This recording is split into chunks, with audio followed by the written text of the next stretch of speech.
सन 1303 चित्तौड़ की स्वाभिमानी धरती पर अलाउद्दीन खिलजी ने अधिकार कर अपनी सल्तनत का परचम लहरा दिया। अलाउद्दीन ने अपने बेटे खिज़र खान को चित्तौड़ पर नियुक्त कर चित्तौड़ का नाम खिज़राबाद रख दिया, लेकिन मेवाड़ की मिट्टी कभी गुलामी स्वीकार नहीं। सिसोदा के राणा हमीर ने प्रतिज्ञा ली, मेवाड़ की धरती को आज़ाद करवा कर ही दम लूंगा।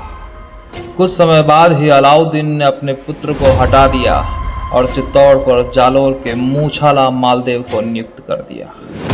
राणा हमीर ने कई बार हमले किए, मगर विजय हाथ न लगी। अनगिनत प्रयासों के बाद मायूस होकर राणा हमीर ने एक आखिरी निर्णय लिया।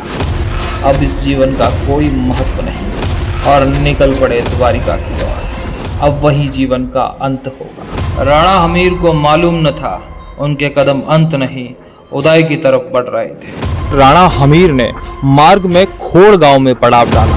यह गांव चारणों की जागीर में था और यहाँ एक चारण देवी वास करती थी, देवी बिरवड़ी।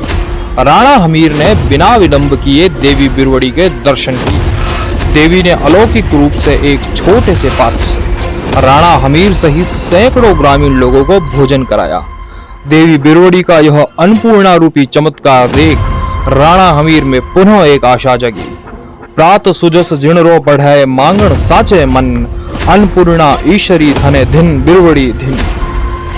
हमीर ने अपने हृदय की पीड़ा देवी से कही, है अन्नपूर्णा बिरवड़ी, मेवाड़ कैद में है।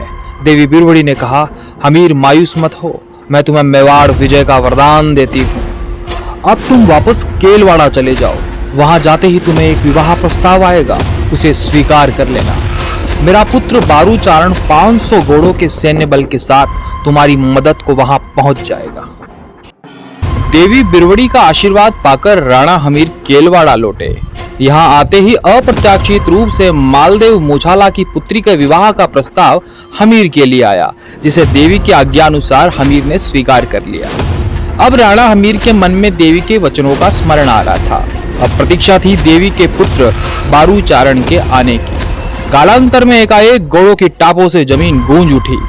देवी बिरवड़ी के पुत्र बारूचारण 500 घोड़ों के सैन्य बल एवं हथियारों के साथ आ पहुंचे।